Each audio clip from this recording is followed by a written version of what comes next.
kag sa numero 1 sa mga balita subong adlaw.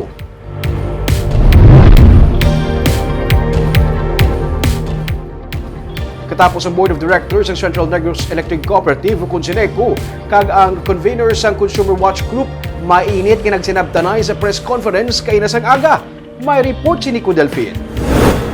Sa press conference sa ginpatigayon sa Central Negros Electric Cooperative, gin-eksplikar sang management kag katapo sa Board of Directors ang mga rason sa mga unscheduled brownouts humalin sa nagligad nga bulan kag ang pagsaka sang bili sa kuryente. Ginsiling ni Acting General Manager Leo Vanticar nga ang epekto sang pandemic, pagsaka sang bilis sang produkto petrolyo, tugas ang away sa tunga sang Russia kag Ukraine, ang pilalang sa mga kabangdanan nga nakaapekto man sa member consumers sang Seneco. Pero iyaging klaro nga wala sang irregularidad sa ilang nga kontrata sa mga power suppliers. Tumayo pa kanon sa atong pinansa.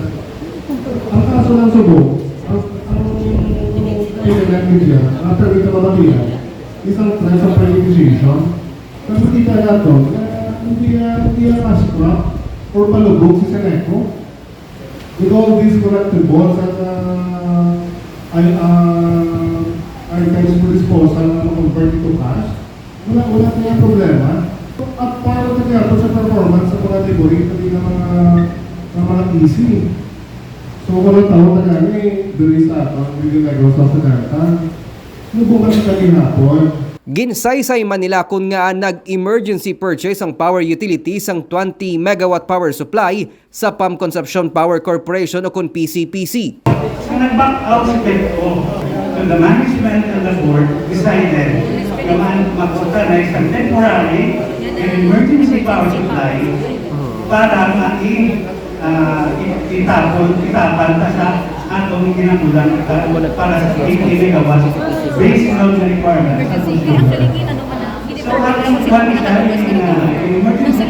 Pating problema, may kang tanan sa hotline numbers, gintagaan man nila sang kasanagan kung nga hindi ini matawgan sa mga konsumidor kung may brownout. So sa nagligad, di pa tanan na sila sa flyers na gamay sa mga bills na wala na nag-function, but syempre, yung mga consumers, hindi man din pala palabas na hindi man din iba, hindi na nila makita. No? So ato na yun yung mga nalagday sa box 458-6777 ako siya active kaya mga calls. Natagaan man sang higayon si Wani Sancho, convener sang Power Watch Negros nga magpamangkot sa management kag board. Ginkondenar niya man ang 20 megawatt power supply contract sang Seneco kag PCPC. There is no consumer spending participation because of the lower value of the peso that would diminish their capacity to have access to basic goods and services.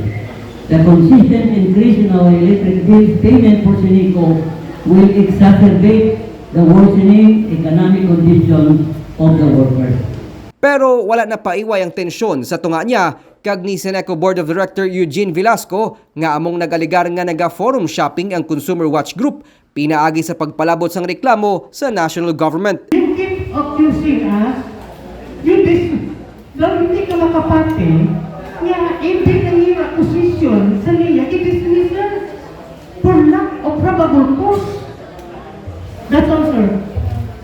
Ano na? Out of order na nangyayamalo.